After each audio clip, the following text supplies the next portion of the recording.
Bueno, otros antibióticos actúan inhibiendo la síntesis de la pared bacteriana. Antes de entrar en detalle en la estructura y en la función de estos antibióticos, vamos a ver algunas generalidades sobre la pared bacteriana. Una de las funciones de la pared bacteriana es otorgar a la bacteria resistencia a los cambios de presión osmótica, sobre todo entre el interior y el exterior de la bacteria. Para esto, un componente fundamental es un polímero denominado peptidoglicano. El peptidoglicano le otorga la rigidez a la pared y también la forma. Los antibióticos que inhiben la síntesis de la pared actúan a nivel de este polímero, ya sea inhibiendo la síntesis o inhibiendo el ensamblado. Entonces, lo que ocurre es que cuando estos efectos se producen, hay una acumulación de precursores de peptidoglicano que disparan la acción de unas proteínas conocidas como autolisinas que se encargan de degradar todo el peptidoglicano que se había formado. Entonces eso aumenta la permeabilidad en la pared, ingresa agua en forma abundante y lleva a la lisis bacteriana, ¿no? O sea, la lisis de la célula. Entonces el peptidoglicano tiene un rol fundamental en mantener la integridad de la célula. En cuanto a la composición del peptidoglicano, de la composición química, es semejante en las distintas bacterias que tienen pared. Pero hay cambios, o sea, hay diferencias entre la pared que puede exhibir una bacteria gram positiva y la pared que exhibe una bacteria gram negativa. En el caso de bacterias gram positivas, la pared está conformada en un 90% por peptidoglicano, que está dispuesto en capas, apiladas una sobre otra, y estas capas están del lado externo de la membrana plasmática. En cambio, en las bacterias gram negativas, el peptidoglicano se encuentra entre la membrana externa y la membrana interna. No es tan abundante como en las gram positivas, que está limitado a unas pocas capas, y el principal, digamos, componente de la pared bacteriana es la membrana externa. La membrana externa es otra bicapa que está constituida por fosfolípidos, proteínas y también lipopolisacáridos, y posee unas proteínas denominadas porinas que actúan como canales y permiten la entrada y salida de sustancias. Entonces la membrana externa actúa como una membrana de permeabilidad selectiva a través de estas porinas, y eso hace que tenga un control sobre las sustancias, ¿no?, que van a ingresar a la célula y que pueden afectar su estructura, como en el caso del peptidoglicano. ¿Por qué menciono esto? Porque más adelante, al ver la acción de los antibióticos, este conocimiento sobre la estructura de la pared de las gram negativas nos va a permitir comprender por qué hay antibióticos que tienen dificultad en ejercer su acción en este tipo de bacterias, ¿sí? Principalmente porque está condicionado su ingreso, a diferencia de lo que ocurre en bacterias gram positivas, donde el peptidoglicano está expuesto.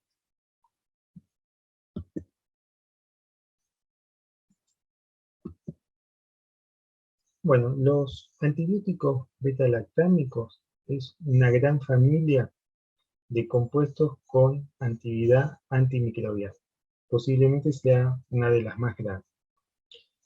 Lo que caracteriza a estos compuestos es que todos poseen un anillo beta-lactámico, ¿sí?, pero difieren en el anillo adyacente. En el caso de las penicilinas, tienen un anillo beta-lactámico y el anillo adyacente es de tiazolina. En el caso de las cefalosporinas, el anillo adyacente es de dihidrotiazina. En los carbapenemes es un anillo pirrol. Y en el caso de los monomactámicos se caracterizan precisamente por no tener un anillo. Pero todos comparten el anillo beta-lactámico, que es el que le otorga actividad a la molécula. Penicilina. Como le comenté al principio, la penicilina fue descubierta por Alexander Fleming y fue aislada del hongo del género Penicillium, de ahí recibe el nombre, y esta penicilina aislada recibió el nombre de penicilina G. Es una penicilina natural que tiene acción bactericida y es activa sobre bacterias gram positivas. Acá pueden ver la estructura de la penicilina G o benzilpenicilina. ¿Sí? En la estructura podemos ver un núcleo básico que es el ácido 6-aminopenicilánico, que es esta estructura que ven aquí, y tiene un grupo benzil, ¿sí? De ahí su nombre, benzilpenicilina. Entonces, como características activas sobre gram positivos, recordando que en gram positivos el péptidoglicano está en el exterior de la pared y tiene fácil acceso. Lamentablemente, esta penicilina no resiste el ácido estomacal y eso hace que disminuya su actividad porque se abre el anillo beta-lactámico y también no es resistente a la acción de beta-lactamasa. Beta-lactamasas lo vamos a ver más adelante, pero son enzimas que pueden actuar inactivando el anillo beta-lactámico de todos los compuestos de la familia de beta-lactámicos y eso hace que pierda su acción, ¿sí? Estas enzimas las vamos a ver en más detalle más adelante, pues tienen una variedad muy amplia, pero como es un mecanismo de resistencia natural, nos vemos forzados a introducirlo acá. Bueno, entonces, una de las características de la penicilina era que no resiste ácido, entonces no se puede tomar por vía oral, y la penicilina G generalmente se daba en forma inyectable, o sea, se necesitaba mediante una inyección intramuscular, y alcanzaba rápidamente una alta concentración en un tiempo de 1 hora, pero también era eliminada rápidamente. En 2 horas ya se obtenía una concentración mínima. Si esta misma penicilina se administraba en forma oral, como les comenté, la concentración era mucho menor, ya que hay una pérdida de penicilina en el estómago por la acción del ácido, ¿sí? Y tiene una demora en la excreción, como al mismo tiempo tiene una demora en alcanzar el pico máximo. Y contando con esta penicilina, se desarrollaron algunas estrategias para mantener su concentración más tiempo en sangre, y se asocia la penicilina con procaína o con benzatina. La asociación de penicilina con procaína o benzatina lo que hace es disminuir la solubilidad, y cuando se inyectan cualquiera de estas dos formulaciones, eh, pasan lentamente al torrente sanguíneo y eso hace que tengan una concentración prolongada en el tiempo. Pero todo tiene un precio, y el precio es de mantenerlo más tiempo en circulación, es sacrificar la concentración máxima alcanzada. Si usted compara la concentración de penicilina G inyectable frente a estas otras dos formulaciones, vemos que hay una caída importante. Entonces, en los casos donde el microorganismo era sensible a las concentraciones alcanzadas por la formulación con procaína o benzatina, se podrían administrar de esta manera, pero si un microorganismo que necesitaba dosis más altas, había que recurrir a la penicilina G inyectada. Bueno, a partir de estas limitaciones, y conociendo el núcleo básico de la penicilina, que es el ácido 6-aminopenicilánico, se buscaron nuevas penicilinas con mejores propiedades. Entre ellas, es que sean resistentes al ácido, o sea que los protones no afecten el anillo beta-lactámico, y también que sean resistentes a beta-lactamasa. Bueno, las estrategias que se emplearon fueron reemplazar este grupo benzil por otro grupo que tenga, por un lado, electrones libres de manera de atraer al protón y que no ataque el anillo beta-lactámico. Y también se buscaron grupos voluminosos, de manera que la nueva molécula no entrara en el sitio activo de la beta-lactamasa y de esa manera evitar que pueda romper este anillo beta-lactámico. Entonces, a partir de la investigación y de probar distintos sustituyentes, aparecen las nuevas familias de penicilina. En el grupo 1, o penicilinas de primera generación, tenemos la benzilpenicilina que estuvimos hablando, activas gram positivas, y a partir del año 56 aparecen las primeras penicilinas semisintéticas, que serían penicilinas de segunda generación, donde podemos encontrar la meticilina, la roxacilina o cloxacilina.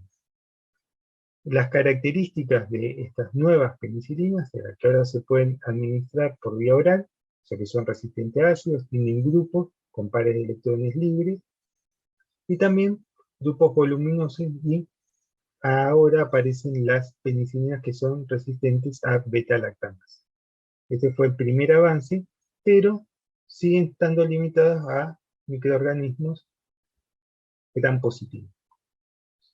En cambio, ya para las nuevas generaciones, como la de tercera generación, aparecen las aminopenicilinas, donde el sustituyente es hidrofílico, y ahora le confiere a esta nueva molécula la capacidad de trazar la porina presente en bacterias gram negativas. Entonces esto amplía el espectro de acción de estas penicilinas. Sin embargo, el espectro ahora abarca gram negativos, pero no alcanza a actuar sobre pseudomonas. Entonces ahí se buscan nuevos grupos que ahora puedan atravesar las porinas presentes en Pseudomonas aeruginosa, y ahí aparece una nueva acción antimicrobiana por parte de las denominadas carboxipenicilinas. Y por último, las penicilinas de última generación o quinta generación sería la piperacilina, que ahora ya es activa tanto para Pseudomonas como para la mayor parte de enterobacterias y gram positivos. Vamos a ver que en la actualidad, si bien esta penicilina mantiene su espectro de acción, se usa en una formulación donde está acompañada por un inhibidor de beta-lactamasas, porque más allá que tenga un grupo voluminoso, no logra evadir la acción de las beta-lactamasas actuales. Ahora que conocemos la estructura de la penicilina, vamos a poder entender cómo este antibiótico actúa interfiriendo en la síntesis y en el ensamblaje del peptidoglicano.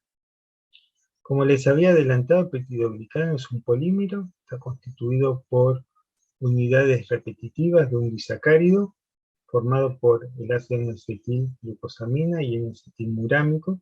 El N-acetilmurámico al mismo tiempo está unido a un pentapéptido, ¿sí?, constituido por el aminoácido L-alanina, D-glutámico, L-lisina, D-alanina y D-alanina.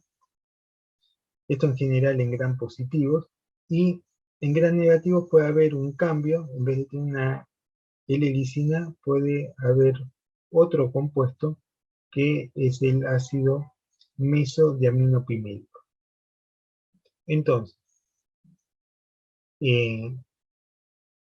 estas unidades repetitivas, ¿no?, contienen este pentapéptido, y se produce un entrecruzamiento, ¿sí?, entre pentapéptidos de cadenas vecinas, y lo que otorga a la pared bacteriana la rigidez. Cuanto más uniones hay, más rígida es la pared, y al mismo tiempo reduce la permeabilidad. Por tanto, si bien hay un número importante de uniones, no todas se entrecruzan con el propósito de que mantenga cierta permeabilidad. La enzima encargada de hacer esta esta unión de entrecruzamiento es una transpeptidasa.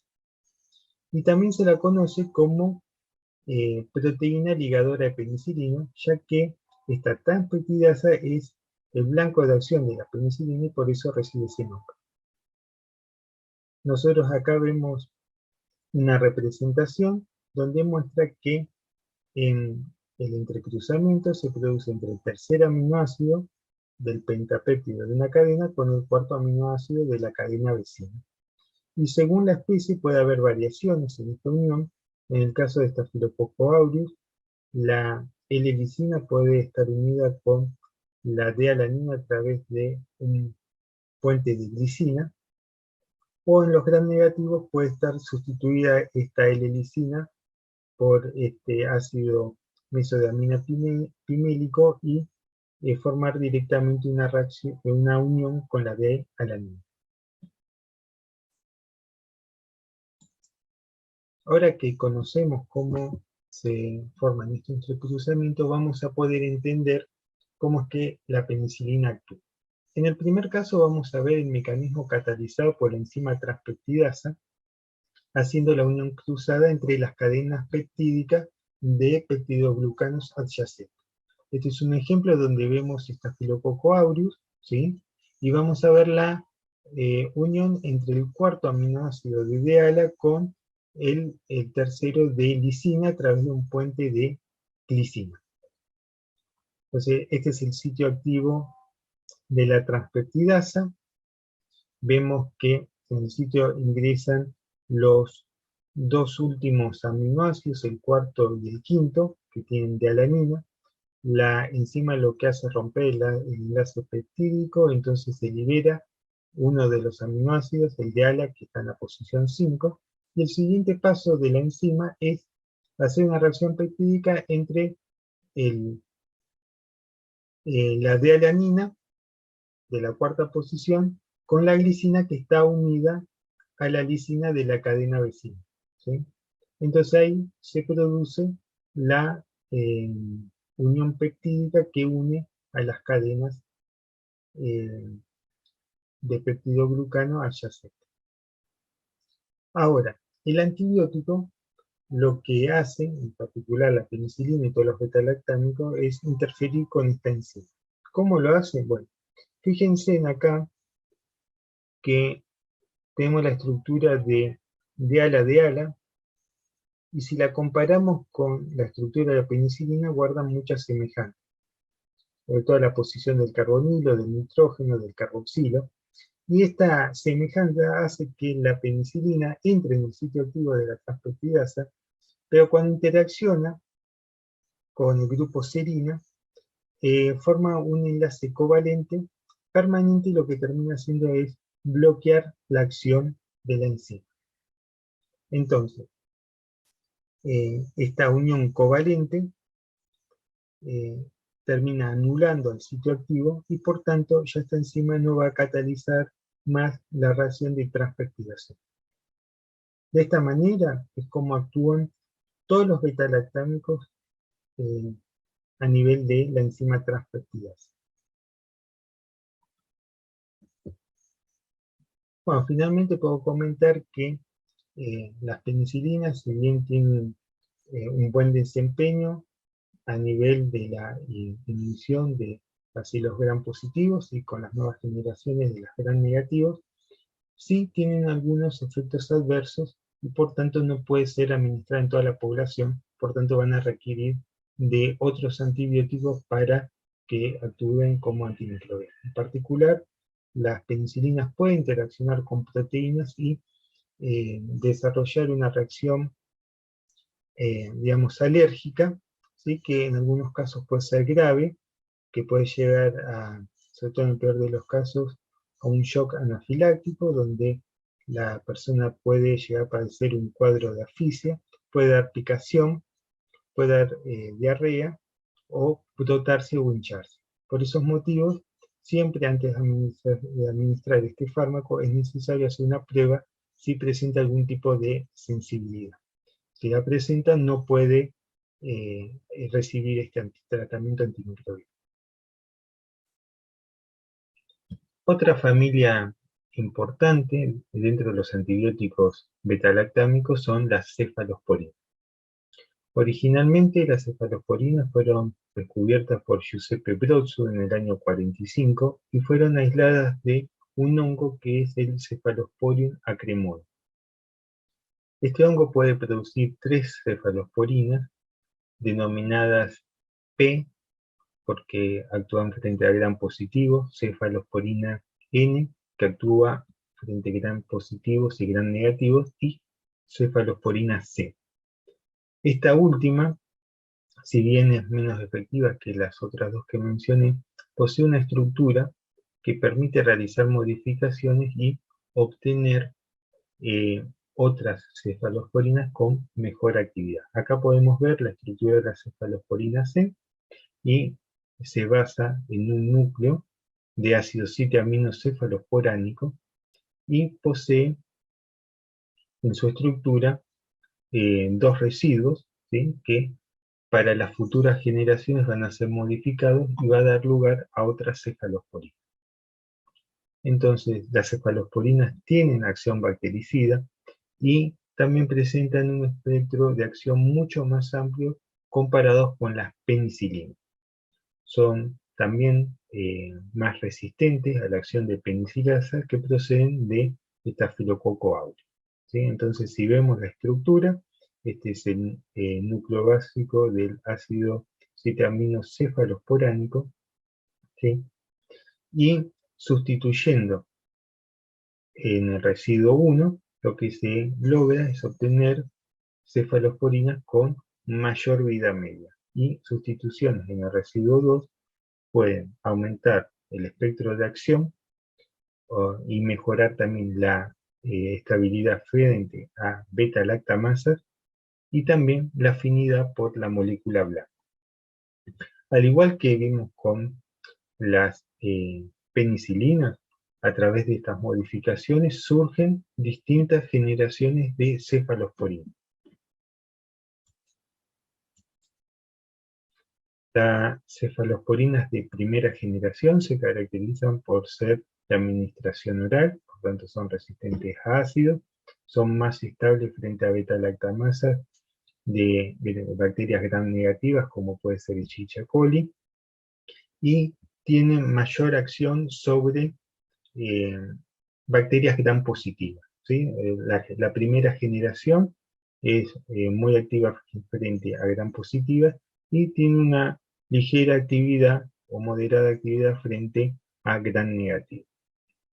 La segunda generación de cefalosporinas también es de administración oral y ya presenta un espectro de acción ampliado, sobre todo en bacterias gram negativas, y son en particular activas frente a enterobacterias como Escherichia coli, Klebsiella, Proteus, ¿sí? Lamentablemente, el precio de aumentar, digamos, la actividad frente a gram negativas es la pérdida de acción sobre otras gram positivas.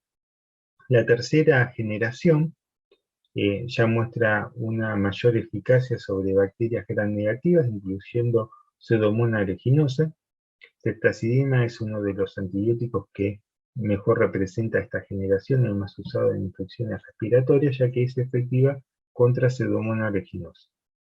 Ya la acción frente a gram positivo ya es más pobre en esta tercera generación y el equilibrio, digamos, se retoma en la cuarta generación, donde ya estas cefalosporinas, como cefipima y cefpiroma, presentan una acción más equilibrada frente a gram positivos y gram negativos.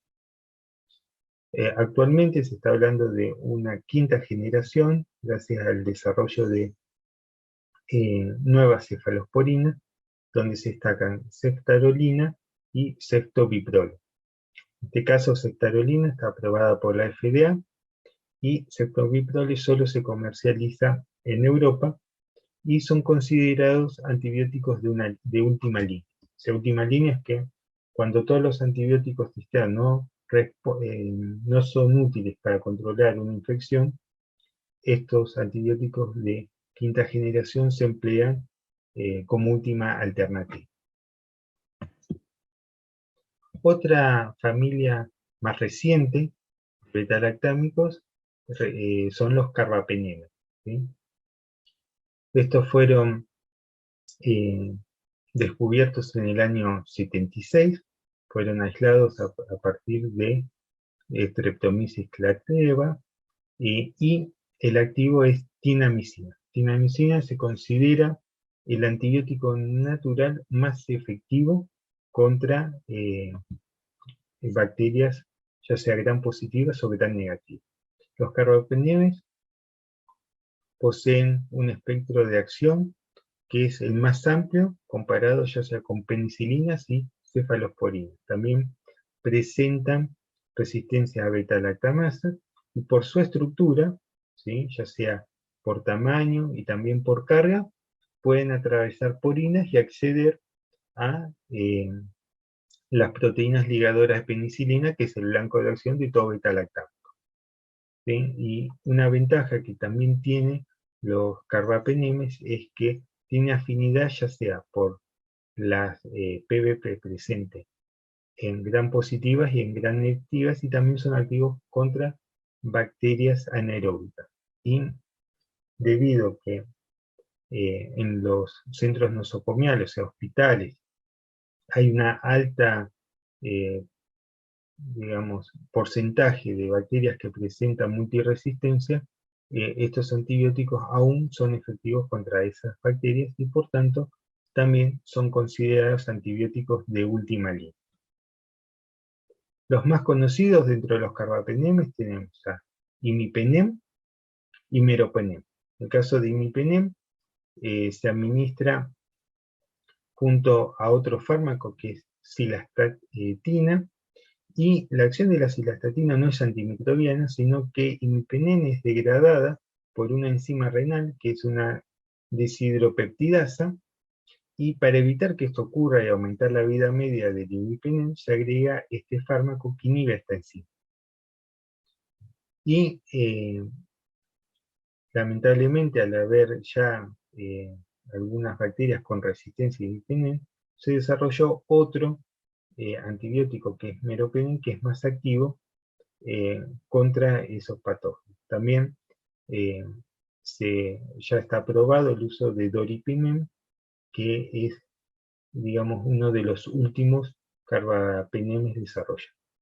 ¿Para qué se utilizan toda esta familia de betalactámicos? Bueno, para tratar infecciones en general. Van desde infecciones del tracto respiratorio inferior, o sea, en el caso de fibrosis quística, o infecciones, digamos, crónicas del pulmón, cuadros graves como sepsis, infecciones abdominales del tracto genitourinario, que incluye infecciones urinarias, o también infecciones en huesos y ginecológicos. O sea, estos antibióticos tienen buena distribución en el organismo y por eso pueden actuar en la mayoría, digamos, de las afecciones.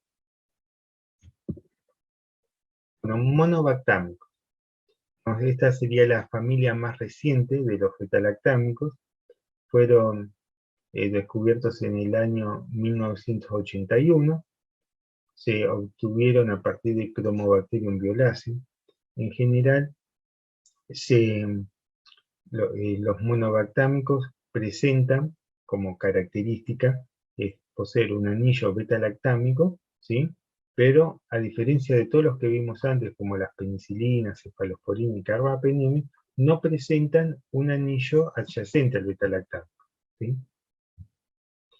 Y si bien hay varios monobactámicos, ¿sí?, pocos presentan actividad, digamos, antimicrobiana adecuada para el tratamiento de infecciones, y por tanto, en esta familia, solamente para uso clínico se usa Aztreonam, ¿sí? Este es un monobactámico sintético que es muy activo frente a bacterias gram negativas, o sea, enterobacterias, y también contra Pseudomonas aeruginosa. Una de las características es que también es altamente resistente al efecto de las beta-lactamasas. Y se utilizan para infecciones respiratorias del tracto inferior, también sepsis, las mismas que podemos haber observado con los carbapenemas. Acá me voy a detener en los inhibidores de beta-lactamasa. Ustedes saben que la función de las beta-lactamasa es inactivar antibióticos que presentan anillo beta-lactámico, ¿sí? Entonces, se desarrollaron sustancias que son estos inhibidores beta-lactamasa con el fin de prolongar la vida de los antibióticos beta-lactámicos, ya que inactivando la enzima podemos mantener, ¿sí?, la acción del antibiótico. Entonces, los inhibidores de beta-lactamasa se consideran inhibidores suicidas y son activos frente a beta-lactamasas de origen plasmídico, o sea, codificadas por plasmido. Y tiene una acción más pobre si la beta-lactamasa está codificada en cromosomas. Los inhibidores de beta-lactamasas que están de uso clínico más común son el ácido clavulánico, ¿sí?, que se une irreversiblemente contra beta-lactamasas plasmídicas, y en general se usa asociado a penicilinas como amoxicilina, ¿sí?, y es útil para el tratamiento de infecciones urinarias y respiratorias. Fíjense en que el ácido clavulánico tiene una estructura, ¿no?, con un anillo beta-lactámico y tiene un anillo adyacente, pero tengan en cuenta que los inhibidores no actúan como los antibióticos, no tienen actividad antimicrobiana, sino que su acción es inactivar la enzima que puede actuar sobre antibióticos beta-lactámicos, ya sea penicilina, cefalosporina, ¿sí? Ahora, también tenemos otros inhibidores como el sulbactán y tazobactán, también en su estructura poseen un anillo beta-lactámico, difieren en el anillo adyacente respecto al ácido clavulánico, porque tiene un grupo sulfona, ¿sí?, y también inhiben beta-lactamasas de origen plasmídico. Y en combinación, ¿sí?, con beta-lactámicos como penicilina, ¿sí?, pueden tener una buena actividad sobre gram negativos como Acinetobacter baumannii. Otras combinaciones son piperacilina, tazobactam, también activos frente a gram negativo, pero ninguno de estos dos es activo sobre Pseudomonas aeruginosa, porque las pseudomonas tienen beta-lactamasas de origen cromosómico, y si ese es el origen de la beta-lactamasa, estos inhibidores no presentan una adecuada acción. Inhibidores de beta-lactamasas más recientes podemos mencionar a Vaborbactam y a Vibactam, ¿sí? Ya estos inhibidores dejan la estructura de anillo beta-lactámico que vimos en los inhibidores anteriores, sino que tienen otros anillos, ¿sí?, de distinta complejidad, y son activos contra beta-lactamasas procedentes de Klebsiella pneumoniae, ¿sí? Esto lo vamos a ver un poco más adelante, pero de todas maneras la estrategia siempre es utilizar un inhibidor de beta-lactamasa acompañado con un beta-lactámico, en este caso un carbapeneme, en este otro una cefalosporina de tercera generación, ¿sí? Lo que va a hacer es que este inhibidor de beta-lactamasa preserve la acción del antibiótico y de esa manera pueda desarrollar su acción.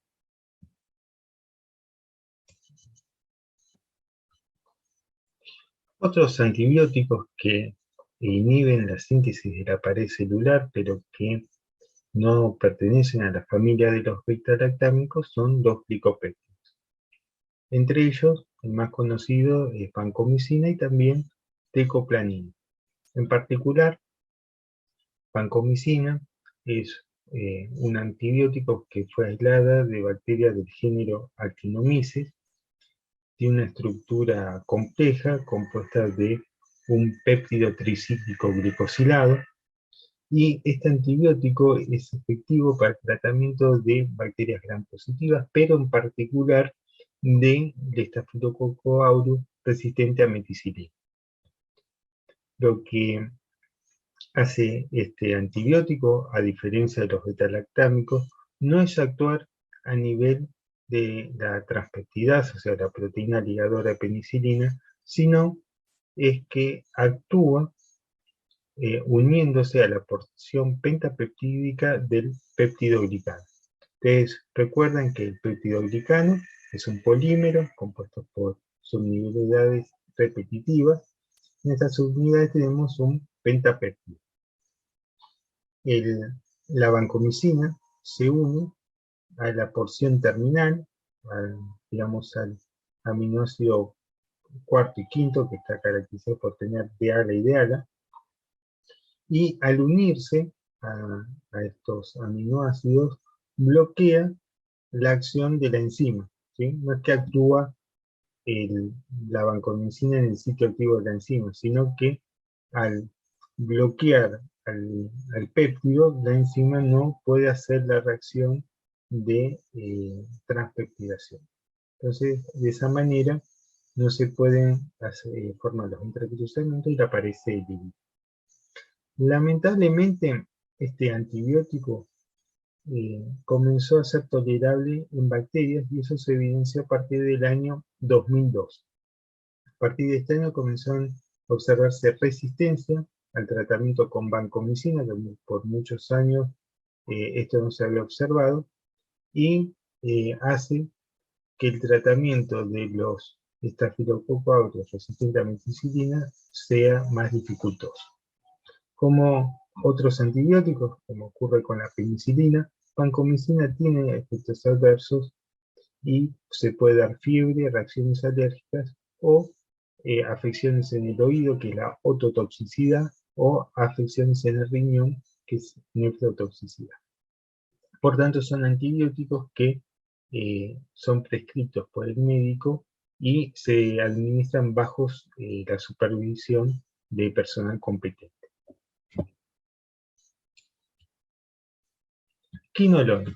Quinolonas es un grupo amplio de antibióticos de origen sintético y que el primer antibiótico de este grupo es el ácido nalidíxico, que es considerada la primer quinolona. Este ácido fue introducido comercialmente en el año 62. Previamente se había obtenido como subproducto de la síntesis de cloroquina, que es un antimalárico, y cuando se lo evaluó al ácido nalidíxico se encontró que tenía propiedades antimicrobianas, antibacterianas, contra bacterias gram negativas, y era efectivo en el tratamiento de infecciones urinarias. Si bien tenía un espectro estrecho de acción en cuanto a bacterias gram negativas, su estructura permitió desarrollar otras quinolonas con mayor efectividad, al igual que lo hemos visto con las penicilinas y las cefaloforinas, ¿no? Que partiendo de un núcleo básico y cambiando ciertos residuos se podía potenciar la acción. Entonces, a partir del ácido nalidíxico se dio lugar a las primeras quinolonas como sinoxaxin y el ácido oxolínico, y luego se dieron otras quinolonas que en general son conocidas como fluoroquinolonas. Si nosotros miramos la estructura del general de una quinolona, está compuesta por dos anillos aromáticos condensados. Uno de los anillos tiene en la posición 4 un grupo cetona, en el tercero un grupo carboxilo y presenta un nitrógeno sustituido. En el anillo adyacente puede haber un heterociclo o puede haber un benceno.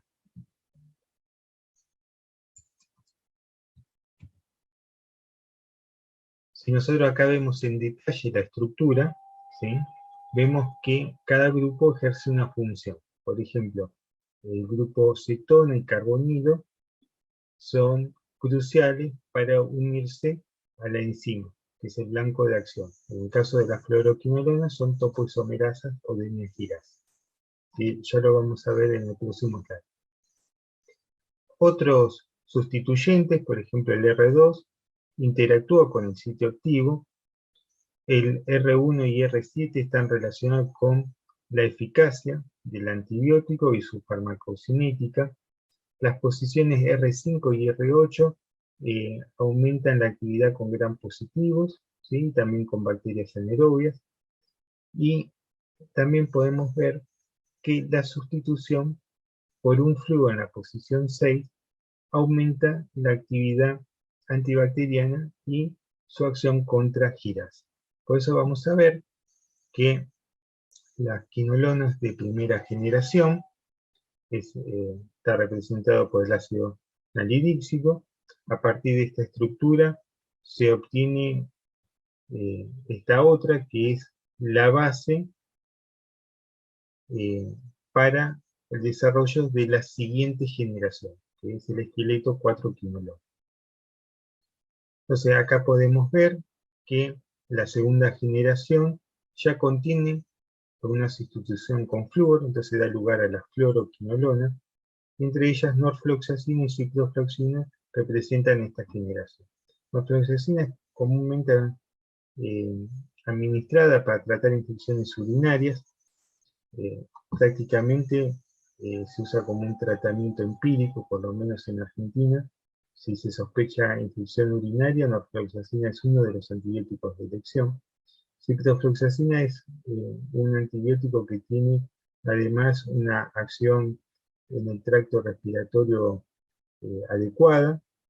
La tercera generación busca aumentar la eficacia en otros gram negativos, por ejemplo, levofloxacina es un antibiótico para el tratamiento de infecciones respiratorias un poco más complicadas, y en la fibrosis quística ya tiene un cuadro más complejo, infecciones crónicas, ya se administran otras fluoroquinolonas como puede ser moxifloxacina.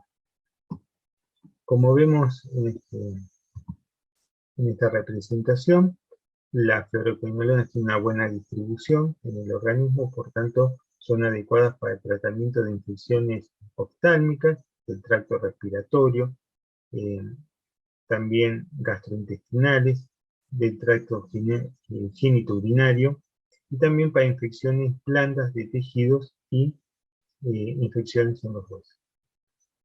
Como todo antibiótico tiene algunos efectos adversos. En general estos antibióticos no se pueden administrar en embarazadas, que puede causar algunas afecciones del tendón, fotosensibilidad. Pero dentro de todos no son antibióticos demasiado agresivos. En cuanto al mecanismo de acción, podemos decir que las quinolonas y fluoroquinolonas actúan en enzimas que intervienen en los procesos de replicación y transcripción, que son la topoisomerasa y la adeneagirasa. Estas enzimas son las encargadas de desarrollar el DNA para que dé lugar al proceso de transcripción o de replicación, y en particular la topoisomerasa lo que hace es desarrollar la doble cadena de DNA para liberar una cadena donde se va a copiar la información, ¿sí? Ya sea para una nueva cadena de DNA o para sintetizar RNA para luego seguir con la síntesis de proteínas. Lo que sí sucede es que mientras que actúa la topoisomerasa y va desarrollando la cadena, se genera una tensión que es aliviada por la acción de la adeneagirasa. Entonces, lo que hace la fluoroquinolona es detener la acción de estas enzimas y lo que lleva, digamos, a afectar la replicación, porque la bacteria no va a poder replicar su DNA o va a afectar la síntesis de proteínas. Entonces esto lleva a dos cambios. Por un lado, si el complejo entre las proteínas y el DNA se mantiene en el tiempo, porque las fluoroquinolonas, digamos, estabilizan ese complejo, digamos, que queda trabada esa situación, eso lleva a una muerte lenta porque la bacteria no se va a replicar y no va a poder sintetizar proteínas. Si la topoisomerasa o la DNA girasa se liberan del DNA, van a quedar cadenas con algunas secciones que no están unidas, ¿no? O sea, la cadena va a tener alguna sección interrumpida, porque este proceso, ¿no?, de ruptura temporal de la cadena lo hace la enzima para lograr la relajación. Lo que pasa es que durante la formación del complejo, la enzima corta la hebra, pero luego la vuelve a unir. Cuando esto queda bloqueado, quedan secciones sin unir. Entonces, esta situación lleva a que actúen otras enzimas que cortan todo el DNA y lleva a la muerte celular. Y algo importante que hay que destacar, que en estos procesos no solamente la bacteria muere porque se corta todo su DNA o porque no replica, sino que también existe un segundo mecanismo que no es tan intenso como el primero, pero que es relevante, que es la formación de especies reactivas de oxígeno. Durante esta situación de estrés, aumenta la producción de radicales libres y eso acelera la muerte bacteriana. En nuestro grupo, nosotros hicimos un trabajo en donde evaluamos la acción de una fluoroquinolona, que era levofloxacina, con Staphylococcus aureus, y cuando agregábamos un reductor, como era resveratrol, que reducía la presencia de estos radicales libres, veíamos que mejoraba la sobrevida. Entonces, este segundo mecanismo es interesante porque no hace mucho tiempo que ha sido documentado y está presente tanto en fluoroquinolonas como también en otros antibióticos.